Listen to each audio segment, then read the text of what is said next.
గౌరవ పార్లమెంట్ సభ్యులు మహేష్ కుమార్ యాదవ్ గారికి, స్థానిక శాసనసభ్యులు బడేటి రాధాకృష్ణ గారికి, అదేవిధంగా గౌరవ శాసనసభ్యులు చింతమనేని ప్రభాకర్ గారికి, రోషన్ కుమార్ గారికి, ధర్మరాజు గారికి, బాలరాజు గారికి, బొలిశెట్టి శ్రీను గారికి, అదేవిధంగా జిల్లా పరిషత్ చైర్పర్సన్ గారు గంటా పద్మశ్రీ గారికి, కలెక్టర్ గారికి, జాయింట్ కలెక్టర్ గారికి, మా అందరితో పాటు ఇక్కడ అనేక మంది అధికారులు, అదేవిధంగా ఈ కార్యక్రమానికి హాజరైన రైతు సోదరులందరికీ మనస్ఫూర్తిగా రాష్ట్ర ప్రభుత్వం తరఫున మీకు ముందుగా నమస్కారాలతో పాటు మిమ్మల్ని నేను కోరేది ప్రభుత్వం తరఫున క్షమించమని కోరుతున్నాను. ఎందుకంటే మీరు పడిన కష్టాలు, పంట పండించడంలో మీరు ఎదుర్కొన్న అనేక సందర్భాల్లో ప్రభుత్వం నుంచి వైఫల్యాలను కూడా మీరు చూసి ఆ ఇబ్బందిని తట్టుకుని తరతరాలుగా మీరు మన జిల్లాకి మంచి పేరు వచ్చేటట్టు మీరు కష్టపడతానే ఉన్నారు. గత ప్రభుత్వం రైతాంగాన్ని సంక్షోభంలో నెట్టేసింది. ఏ దుస్థితికి తీసుకొచ్చారంటే కష్టపడి పండించుకునే ధాన్యాన్ని అమ్ముకున్నాక చేతికి మాత్రం సొమ్ము చేరలేదు. ప్రభుత్వం పైన ఒక భరోసాతో, ఒక నమ్మకంతో ప్రభుత్వం అనేక నిబంధనల్ని పాటించమని మీకు చెప్పినప్పుడు మీరు ఎక్కడ కూడా దాన్ని పొరపాటు చేయకుండా ప్రభుత్వ నిబంధనల మేరకే మీరు కష్టపడి పండించిన ధాన్యాన్ని తీసుకెళ్ళి కొనుగోలు చేస్తుంటే అక్కడ కూడా అనేక సందర్భాల్లో మీరే చూశారు, మేము చూసాం ఏ విధంగా అక్రమాలు జరిగిపోయినాయి. స్థానికంగా ఏర్పాటు చేసిన ఈ రైతు భరోసా కేంద్రాల వలన ఎంత నష్టం కలిగిందో మన రైతాంగానికి మనందరం చూసాం. గతంలో కూడా అకాల వర్షాల వలన తడిచిపోయిన ధాన్యాన్ని కొనుగోలు చేయమని ఆ రోజున పవన్ కళ్యాణ్ గారు, చంద్రబాబు నాయుడు గారు ఈ ప్రాంతాల్లో పర్యటించినప్పుడు నిజంగానే ఇందాక బొలిశెట్టి శ్రీను గారు చెప్పినట్టు రైతులను ఎంత ఇబ్బంది పెట్టారో మేము కళ్ళారా చూసాం.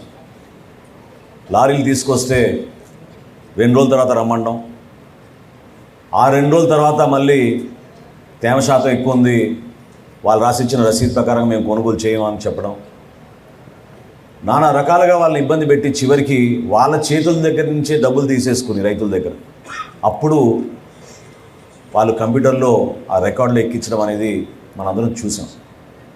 ఈ వాస్తవాల గురించి మీ అందరిలో కూడా ఉన్న ఆవేదనే ప్రభుత్వంలో మేము ఏర్పాటు చేసిన తర్వాత మొట్టమొదటి రోజు అధికారులతో నేను సమీక్షించినప్పుడు నాకే ఒక విధంగా భయం వేసింది.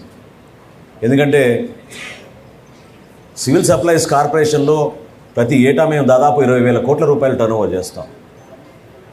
గత 5 సంవత్సరాల్లో ఎంత ఆర్థికంగా నష్టం కలిగించారంటే ఈ కార్పొరేషన్కి 40,550 కోట్ల రూపాయల రుణాలు తీసుకున్నారు సివిల్ సప్లైస్ కార్పొరేషన్ నుంచి.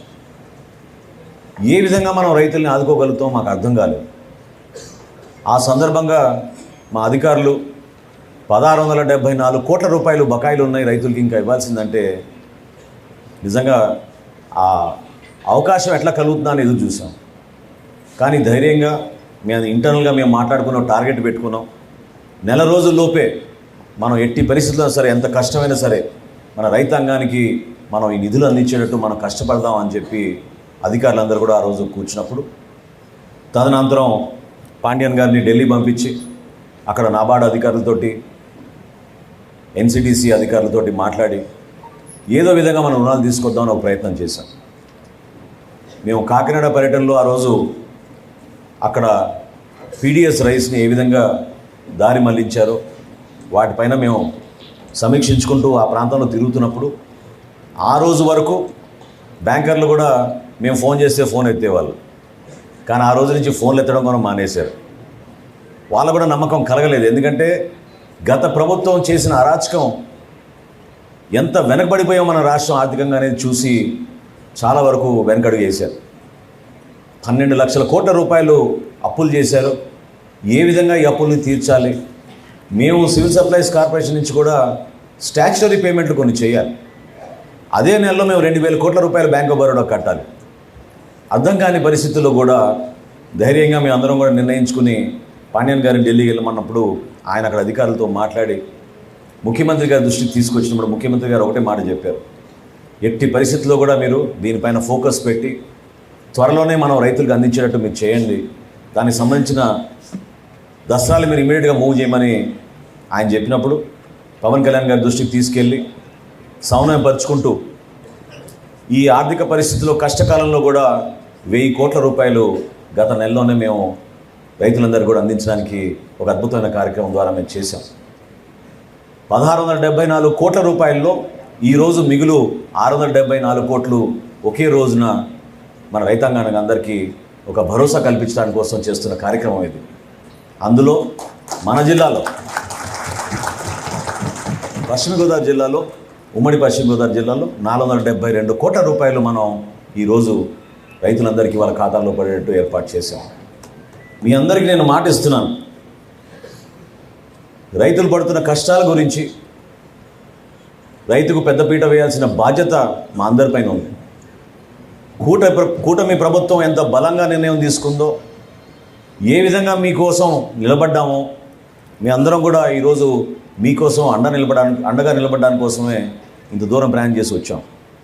ఎందుకంటే మీరు గత 5 సంవత్సరాల్లో మీరు పడిన కష్టాలు సామాన్యమైన విషయం కాదు. నేను ఇది పదే ఎందుకు అంటున్నానంటే, నేను చూశాను అనేక సందర్భాల్లో మేము రైతుకు గిట్టుబాటు ధర గురించి, ధాన్యం కొనుగోలు విషయం గురించి జనసేన పార్టీ నుంచి మేము కూడా పవన్ కళ్యాణ్ గారి నాయకత్వంలో అనేక ప్రాంతాల్లో పర్యటించాం, నిలబడ్డాం. తెలుగుదేశం పార్టీ తరఫున కూడా నాయకులందరూ కూడా అదేవిధంగా ఈ జిల్లాలో ప్రత్యేకంగా, ఎందుకంటే డెల్టా ప్రాంతంలో గోదావరి జిల్లాలకు ఉన్న ప్రాముఖ్యత మీ అందరికీ తెలుసు. ఇక్కడే రైతాంగానికి ఇబ్బంది కలిగే పరిస్థితి వచ్చిందంటే మేమే నమ్మలేకపోయాం.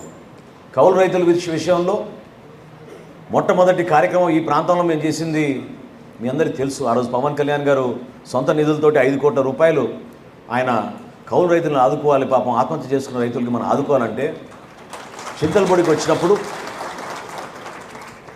ఈ జిల్లాలో 42 మంది ఆత్మహత్య చేసుకున్నట్టే మేమే నమ్మలేకపోయాం. ఆత్మహత్య చేసుకున్న ఆ కౌలు రైతు కుటుంబాలకి 1,00,000 రూపాయల చొప్పున ఆర్థిక సహాయం ఆ రోజు ఇచ్చినప్పుడు ఖచ్చితంగా ఆ రోజు ఒక నిర్ణయం తీసుకున్నాం. మన ప్రభుత్వం ఏర్పడిన తర్వాత కౌలు రైతుకి ఎట్టి పరిస్థితుల్లో కూడా గౌరవం దక్కాలి.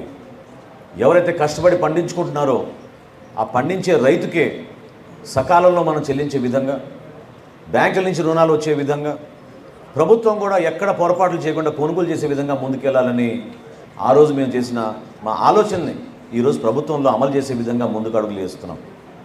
ఈ పంట ద్వారా కానివ్వండి, స్థానికంగా ఈరోజు రైతు భరోసా కేంద్రాలని మార్చి రైతు సహాయ కేంద్రాలుగా మార్చాం. రైతాంగంలో ఎవరైతే పాపం నిజాయితీగా కష్టపడి కౌలుదారులుగా ఉన్నారో వాళ్ళందరికీ CCRC కార్డ్స్ ఇచ్చేటట్టు, రేపటి రోజున రెవెన్యూ సదస్సులు ఏవైతే ప్రారంభం అవుతున్నాయో ఆ రెవెన్యూ సదస్సుల్లో మీ అందరికీ కూడా గ్రామ సభలు ఏర్పాటు చేసి ఖచ్చితంగా 100% మన రాష్ట్రంలో ఉన్న కౌలు రైతులందరినీ కూడా ఆదుకునేటట్టు ఈ ప్రభుత్వం మీకోసం పనిచేయబోతోంది. అందుకు ఖచ్చితంగా మీకు రుణపడి ఉంటాం. ఆ రుణాన్ని తీసుకునే విధంగా కష్టపడి పనిచేస్తామని మరొకసారి రైతాంగాన్ని ఈ సందర్భంగా తెలుపుకుంటున్నాను. గతంలో మనం చూసాం ఏ విధంగా దళారులు ప్రత్యేకంగా రైతు భరోసా కేంద్రాల దగ్గర నుంచి ట్రాన్స్పోర్టేషన్ విషయంలో కానివ్వండి, చివరికి గోతాలు కూడా ఇవ్వలేని పరిస్థితి తీసుకొచ్చి వాళ్ళ స్వార్థాల కోసం వాళ్ళు ఉపయోగించుకున్నారు. ఆ మార్పు కోసమే మొన్న మేము ముఖ్యమంత్రి గారికి మేము చేసిన ప్రజెంటేషన్లో మా శాఖ నుంచి ఒక నిర్ణయం తీసుకుని మాట ఇచ్చాం. అదేంటంటే ఈ రోజుకి మన జనాభా 62% వ్యవసాయం పైన ఆధారపడి ఉంది. వ్యవసాయ రంగాన్ని మనం కాపాడుకోవాల్సిన బాధ్యత మనందరిపైన ఉంది. కేవలం వ్యాపారవేత్తలకే ఈజ్ ఆఫ్ డూయింగ్ బిజినెస్ కాదు, రైతులు కూడా ఈజ్ ఆఫ్ డూయింగ్ బిజినెస్ చేయాలి. వాళ్ళు కూడా ఆ ప్రక్రియలో ఎక్కడ కూడా పొరపాటు జరగకుండా నిజాయితీగా పారదర్శకంగా వాళ్ళు ఒక కేంద్రానికి వెళ్తే కొనుగోలు కేంద్రానికి సంతృప్తిగా ఈ ప్రభుత్వం నాకు అండగా నిలబడిందని భరోసా కల్పించే విధంగా మేము కొన్ని మార్పులు తీసుకొస్తున్నాం మా డిపార్ట్మెంట్లో. అందులో ముఖ్యంగా మన ముఖ్యమంత్రి గారు చంద్రబాబు నాయుడు గారు ఆ రోజు చేసిన సూచన మేరకు మేము కూడా ఇంటర్నల్గా వర్క్ చేసుకుని మా డిపార్ట్మెంట్లో ఒక నిర్ణయం తీసుకున్నాం. రాబోయే ఖరీఫ్ మాసానికి మీ అందరికీ మాట ఇస్తున్న ప్రభుత్వం తరఫున 48 గంటల్లోనే మీ ఖాతాల్లో డబ్బులు పడిపోతాయి. కేవలం 48 గంటల్లోనే. దానికి అన్ని విధాలుగా కసరత్తు చేసి టెక్నాలజీని ఉపయోగించుకుని ఎటువంటి ఖర్చు అయినా సరే దానికి మేము భరించే విధంగా మేము సిద్ధమై రైతుకు మాత్రం నష్టం కలిగించకుండా మేము నిలబడతాం. అదేవిధంగా సోదరులు ఇప్పుడే చెప్పారు, కనీసం గోతాల విషయంలో, ట్రాన్స్పోర్టేషన్ విషయంలో ఏ విధంగా కూడా గత ప్రభుత్వం ఆదుకోలేదు. పరికరాల విషయం కూడా నాకు చాలామంది ఆ దృష్టికి తీసుకొచ్చినప్పుడు, గతంలో అంతకుముందు నేను ప్రభుత్వంలో ఉన్నప్పుడు ఎంతోమంది రైతులకి తైవాన్ స్ప్రేయర్లు కానివ్వండి, డ్రిప్ ఇరిగేషన్ పైపులు కానివ్వండి, ఆయిల్ ఇంజన్లు కానివ్వండి, టార్పాలిన్లు కూడా మేము చివరికి రైతులకు ఇచ్చేవాళ్ళం ఆ రోజు మార్కెట్ యార్డ్ ద్వారా. అదంతా పూర్తిగా విస్మరించారు, నష్టం కలిగించారు. మరొకసారి వాటిపైన దృష్టి పెట్టి ఎప్పుడు లేని విధంగా మొట్టమొదటిసారి సివిల్ సప్లైస్ కార్పొరేషన్ నుంచి మేము రైతులకి 50% సబ్సిడీతోటి టార్పాలిన్లు సరఫరా చేయాలని నిర్ణయించుకున్నాం. ఎందుకంటే మీరు కష్టపడి పండించిన ధాన్యాన్ని కల్లాల దగ్గరే మీరు వాటిని ఉపయోగించుకునే విధంగా, అక్కడి నుంచి నేరుగా మిల్లర్ల దగ్గర తీసుకొచ్చే విధంగా మీకు టార్పాలిన్ అందించాలని ఒక నిర్ణయం తీసుకుని టార్పాలిన్ కొనుగోలు విషయంలో కూడా ముందడుగు వేశాం. వీటితో పాటు ఇంతకుముందు నేను చెప్పినట్టు కేవలం వ్యాపారవేత్తలకో, బడాబాబులకో, మిల్లర్లకో భయపడాల్సిన అవసరం లేదు. వాళ్ళందరూ కూడా మన సమాజంలో భాగస్వాములే. ఏ విధంగా మేము కందిపప్పు ధరను తగ్గించగలిగామో అదొక ఉదాహరణ. ఎందుకంటే ఈరోజు భారతదేశంలో ఎక్కడ చూసినా సరే 180 రూపాయలకి కిలో అమ్ముతున్నారు కందిపప్పు. కానీ వాళ్ళందరినీ పిలిచి చర్చించి కొత్త ప్రభుత్వం వచ్చింది, ప్రజలు ఎంతో ఉత్సాహంతో ప్రభుత్వం పైన ఒక నమ్మకంతో వాటిని ఓట్లు వేసి ఒక బాధ్యత మాకు అప్పగించినప్పుడు మీకు కూడా అందులో ప్రధాన పాత్ర ఉంది, దాన్ని మీరు గౌరవించాలని చెప్పి వాళ్ళతో సుదీర్ఘంగా చర్చించినప్పుడు హోల్సేలర్స్ కానివ్వండి, మిల్లర్స్ కానివ్వండి, పెద్ద రీటైలర్స్ కానివ్వండి, దేశవ్యాప్తంగా వాళ్ళు వచ్చి ఆ రోజు ఒప్పుకుని కేవలం ఆంధ్రప్రదేశ్లోనే ఈ రోజున మనం 150 రూపాయలకే మనం కందిపప్పు శ్రీకాకుళం నుంచి చిత్తూరు వరకు మనం సరఫరా చేయగలుగుతున్నాం. ఆ విధంగా కొన్ని చర్యలు తీసుకున్నాం. బియ్యం విషయంలో కూడా నేను మీకు మాట ఇస్తున్నాను, గతంలో వీళ్ళు ఏదో సెలెక్టివ్గానో ర్యాండమ్గానో చేసామని చెప్పారు. అంటే ధాన్యం కొనుగోలు కోసం మీరు రైతు భరోసా కేంద్రాలకు వెళ్తే మీకు ఒక చీటీ ఇచ్చి, కంప్యూటరే ఇచ్చింది ఈ చీటీ, పలానా చోటకి వెళ్ళి మీరు అక్కడ ఆ పలానా మిల్లులోనే మీరు ధాన్యాన్ని తీసుకెళ్ళమని చెప్పేవాళ్ళు. అది కంప్యూటర్ ఇచ్చిన చీటీ కాదు. అది వైఎస్ఆర్సీపీ నాయకులు దొంగ ప్లాన్ వేసి మిమ్మల్ని అందరినీ కూడా ఇబ్బంది కలిగించే విధంగా వాళ్ళ స్వార్థం కోసం కొంతమంది మిల్లర్లకే ఈ సరుకు చేరే విధంగా వాళ్ళు చేసిన కుట్ర అది. దాన్ని కూడా బయట పెట్టాం. ఎందుకంటే ఎప్పుడైతే లోతుగా ఆలోచించి కొత్త విధానాలు తీసుకొద్దామని మేము మా డిపార్ట్మెంట్ తరఫు నుంచి మేము ప్రయత్నం చేస్తున్నామో అందులో భాగంగా నేను ఈరోజు అది కూడా మీకు మాటిస్తున్నాను. మీకు అనుకూలమైన దగ్గరలో ఉన్న మిల్లుకే మీరు తీసుకెళ్ళి ఆ ధాన్యాన్ని అప్పచెప్పే విధంగా రాబోయే రోజుల్లో మేము ఆ విషయమైన తీసుకుంటున్నాం. ఎక్కడ కూడా మీకు నష్టం కలిగించాం, రైతుల్ని కాపాడుకుంటాం. ఆ భరోసా మీకు ఇవ్వడానికి కోసమే ఈ ప్రభుత్వం ఇటువంటి అడుగులు ముందుకేస్తోంది. నిజాయితీగా, పారదర్శకంగా, ఎన్నడూ లేని విధంగా ఇంకో పెద్ద కార్యక్రమం మేము చేపట్టబోతున్నాం. అదేంటంటే పౌర సరఫరాల శాఖ నుంచి ఏదైతే 40,000 కోట్ల రూపాయలు అప్పులు తీసుకున్నారో మార్చి 31వ తారీఖు కల్లా 2025 మార్చి 31వ తారీఖు కల్లా 10,000 కోట్ల రూపాయలు మళ్ళీ తిరిగి ఈ బ్యాంకర్లకు చెల్లించే విధంగా మేము ఇంటర్నల్గా మేము కూడా ఒక బడ్జెట్ అనాలిసిస్ చేసుకుని సిద్ధమయ్యాం. నిజాయితీగా కష్టపడతాం, మీకోసం కష్టపడతాం. ఎక్కడ కూడా ఈ ఖరీఫ్ మాసానికే మీరు చూస్తారు ఎంత తేడా వచ్చిందో ప్రభుత్వంలో. ఏ విధంగా పరిపాలన, మీరు మంచి అభ్యర్థులకు మంచి వ్యక్తుల్ని మీరు గెలిపించినప్పుడు మీకోసం ఎట్లా నిలబడతారో మీరు చూశారు. మీకోసం పోరాడతారు. శాసనసభలో కూడా మొన్న 4 రోజులు శాసనసభలో కూడా ప్రతిరోజు రైతుల విషయం గురించే ప్రస్తావించారు మన గౌరవ సభ్యులందరూ కూడా. మీ పక్షాన్ని నిలబడ్డారు. ఎందుకంటే మీరు ఎదుర్కొన్న కష్టాల గురించి, ఏ విధంగా మీరు దేశానికే మీరు రక్షణగా నిలబడుతున్నారో, ఏ విధంగా ఇంతమందికి మీరు ఆహార ధాన్యాల ద్వారా మీరు ప్రతి కుటుంబం సంతోషంగా ఉండేటట్టు మీరు చేస్తున్న కష్టాలని గుర్తించి ఆ పొరపాటు ఎక్కడ జరగకుండా మీ పక్షాన్ని నిలబడి పోరాడుతున్నారు మన ప్రజాప్రతినిధులు. అదేవిధంగా ప్రభుత్వంలో కూడా గౌరవ చంద్రబాబు నాయుడు గారు, అదేవిధంగా ఉప ముఖ్యమంత్రి గారు పవన్ కళ్యాణ్ గారు నిరంతరం మన ప్రాంతానికి, మన రాష్ట్రానికి, మన ప్రజలకి ఏ విధంగా మనం అభివృద్ధి చేసుకుంటూ ముందుకెళ్దాం, గతంలో ఉన్న పూర్వవైభవాన్ని మన ఆంధ్రప్రదేశ్కి మరొకసారి తీసుకొచ్చే విధంగా కష్టపడదామనే ఆలోచన తప్ప వేరే ఆలోచన లేదు.